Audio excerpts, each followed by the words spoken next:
Assalamualaikum Buya. Assalamualaikum. Saya hobi trail. Bolehkah saya jamak sholat duhur dan asar? Karena kalau tidak dijamak saya takut tidak keburu sholat asar waktu pulang ke rumah. Dan alasan dijamak takdim karena takut nanti celananya najis kalau sholat asar di hutan. Saya suka menahan buang air kecil sampai sholat duhur tiba agar celana tidak kena najis untuk sholat. Kemudian saya jamak dengan asar. Mohon pencerahannya Buya. Terima kasih. Wassalamualaikum warahmatullahi wabarakatuh. Ini berita untuk yang hobi trail. Trail ya, bukan trial. Kalau trial kan bisa di kampung. Trail itulah yang pakai motor, kebut, kemudian ke daerah-daerah jauh. Yang mungkin sekali jarak tempuh adalah jarak tempuh yang menjadi sebab dia boleh mengqashar sholat. Bukan trial yang main motor yang lompat-lompat itu. Kalau itu kan bisa saja di lingkup tertentu. Mungkin maksudnya trail.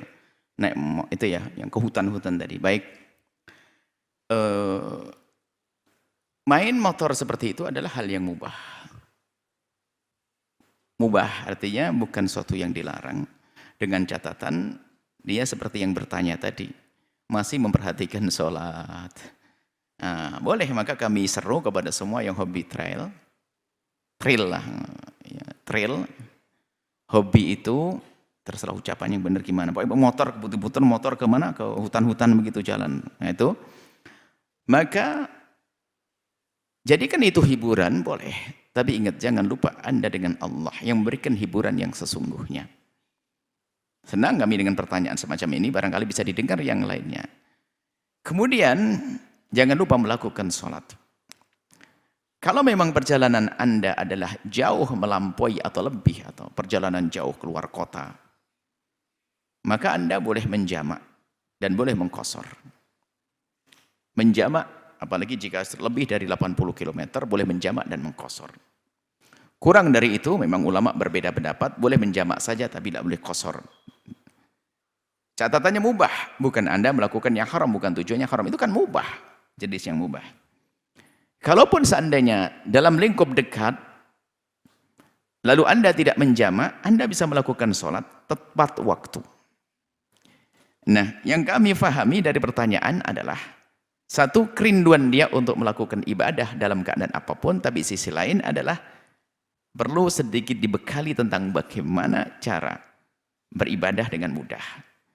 Di antara dia mengatakan takut kena najis. Ketahuilah lumpur tidak najis. Anda boleh sholat di jidat Anda ada lumpurnya. Bahkan Anda boleh sholat di atas lumpur. Bahkan lumpur kalau kering boleh jadikan tayamum kok, suci. Jadi kalau celana Anda kena lumpur tidak usah bingung, nggak usah dicuci karena lumpur adalah suci. Mungkin ada yang berkata, wah lumpurnya kena kotoran manusia. Memang manusia buang air di mana? Manusia buang air di toilet. Kecuali Anda melewati lumpur yang memang itu adalah tempatnya ternak ayam, tempat kambing, lain cerita. Kalau jalan-jalan umum, maka Anda tidak berdua, jangan kepikiran tentang najisnya lumpur tersebut. Jadi lumpur adalah suci. Lumpur adalah suci. Baik, jangan ragu-ragu. Dan akan menjadi najis kalau benar-benar Anda melihat itu kotoran kambing, kotoran ayam, kotoran kerbau. Lalu teman Anda yang di depannya ngegas agak kenceng, lalu kena muka Anda, baru itu. Itu kotoran. Tapi kalau tidak yakin itu kotoran, maka tidak usah Anda pikir. Dan Anda tidak usah tanya kepada orang ada kotoran, nggak usah. Nggak boleh, nggak dianjurkan bertanya. Anda lewat saja, selesai. Sampai ke gunung tersebut, sudah duduk. Waduh, kena lumpur, sudah anggap lumpur. Umumnya adalah lumpur, ya dia jalan lumpur. Jalan becek musim hujan. Jelas ya? Anda usah kepikiran, lumpur adalah suci. Supaya anak-anak yang sedang trail ini tetap sholat. Ajib, Masya Allah. Ini bisa jadikan petani-petani di kampung terharu ini. Ini asik banget ini anak main motor. Tiba-tiba berjamaah, lumpur terus, lumpur semuanya. Ajib jamaah di hutan begitu atau di pinggir mana. Jamaah, sholat, Allahu Akbar. Seragamnya seragam trail. Ajib, Allah bangga. Allah senang, Nabi Muhammad bangga ini. Nah itu, sholat. Tepat waktu, bahkan mungkin sudah pakai jadwal. Ya akhi, kita salah. Bahkan mungkin di sebuah tempat agar jadi contoh buat yang lain. Kenapa? Sholat bisa dalam keadaan apa saja. Sehingga yang di sawah itu yang selama ini kerja di sawah nggak sholat, lihat, ini kok anak muda pada sholat, saya aja nggak sholat. Saya kena lumpur, dia kena lumpur. Tanya, bang, kan ada lumpurnya. Pasti tanya, oh lumpur suci pak. Oh akhirnya jadi sholat ini petani yang di kampung. Kemudian adanya ketakutan Anda kenanya, Anda jangan menahan air kencing, itu membahayakan kesehatan Anda. Lalu bagaimana Anda kencing seperti biasa jika ada toilet-toilet, kalau tidak di tempat yang tersembunyi aman, Anda buang air kecil. Lalu bagaimana agar Anda tidak terkena najis? Ada cara istinja, bersuci atau membersihkan dari bekas buang air kecil, air besar, di saat tidak adanya air, atau Anda tidak menghendaki pakai air. Karena pengen praktis, Anda bisa menggunakan tisu. Tisu. Paling sedikit 3 tisu. Anda buang air setelah selesai, makanya ini lebih aman tidak kena percikan. Karena mungkin celana untuk Anda naik motorku, celananya ketat sekali, sehingga Anda untuk posisi duduk jika susah, Anda bisa buang air, mohon maaf. Kalau darurat ini, Anda dengan berdiri, ternyata dan tidak dilihat auratnya oleh siapapun, cari tempat yang aman, di semak-semak, tapi hati-hati. Semak belukar, takut ada ular, ada ini. Anda ke semak-semak, Anda buang air, air buang, kemudian Anda bersihkan dengan tisu. Ini harus diajarkan ilmu ini malahan. Kami itu juga umat Nabi Muhammad kok. Itu cari hiburan. Hiburan juga tidak haram kok. Yang nggak benar kan hiburan nonton yang nggak jelas-jelas itu. Nah, itu hiburan halal. Maka jangan dilarang yang demikian itu. Dia netral, tidak apa-apa. Yang penting jangan ganggu orang kan gitu. Nah, kemudian setelah Anda buang air kecil, Anda lap. 1, buang. 2, minimal 2. 3 sudah selesai. Setelah itu Anda wudhu pakai air biasa. Kalau lubang belakang sama, Anda usap. 1, 2, 3. Setelah 1 dipakai, najis ya, dibuang ini. Setelah itu dimaafkan. Setelah itu Anda boleh wudhu dengan air. Adapun untuk wudhu, Anda bisa wudhu dengan segelas ini. Sekaligus mending saya ajari, karena itu adalah, kami senang dengan mereka. Bahkan ada yang datang ke sini, yang grup-grup trail-trail itu juga Masya Allah, dia ada yang rajin sholat, cuman ngomong, oh ya ada yang nggak mau sholat. Ya kamu salah, nggak ngajari yang gampang. Sholat dipikir susah, bikin mudah sholat. Bisa segelas ini bisa untuk berwudu.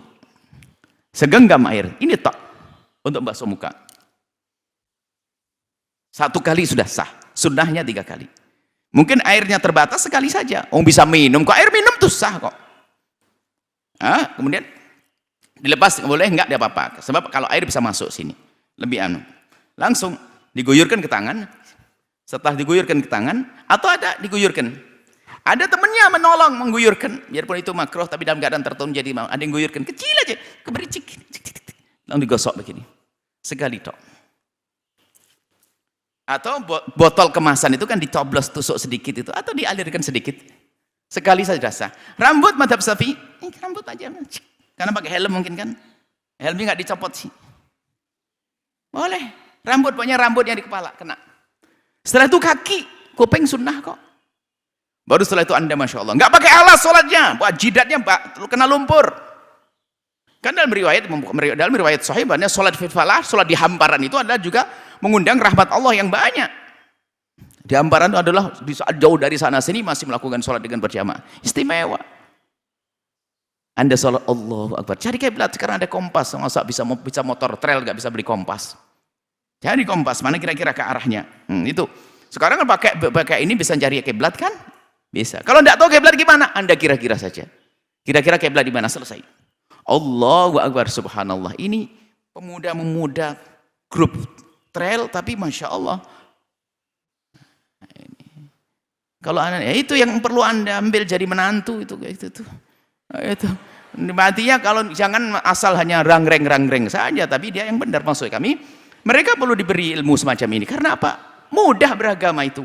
Kemudian setelah itu, setiap naik trail kita apa? Kita akan berangkat baca bismillah, baca doa Allahu Akbar, subhanalladzi sakhkhara lana hadza wa ma kunna lahu muqrinin wa inna ila rabbina lamunqalibun. Allahumma inna nas'aluka fi safarina hadza albirra wa taqwa minal amali ma tarda. Allahumma hawwin alaina safarana hadza wa tu'ana buta. Allahumma anta as-sahibu bis safari wal khalifatu ali. Allahumma inna a'udzubika min ba'ati as-safari wa ka'batil mandari wa su'il muqallabi fil mali wal ahli wa waladi wa sallallahu alaihi sayyidina Muhammadin wa ala alihi wa sahbihi wasallam. Selesai. Setelah itu apa? Baca salawat. Mungkin setiap kita bahas, nanti diajari. Kalau naik subhanallah, subhanallah kayak Nabi ajari. Oh.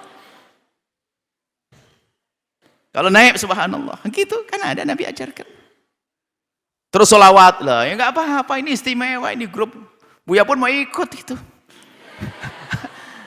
Kalau modelnya begitu, gitu. Tapi yang syar'i, yang benar, akhlak. Ini hiburan, ini nasihat bagi anak-anakku yang saat ini adalah hobi dengan itu semuanya. Tapi ingat, upayakan untuk tidak mengganggu orang, ya. Sudah ada jalurnya yang jelas, yang sudah ditentukan. Seperti itu, wallahu a'lam bissawab.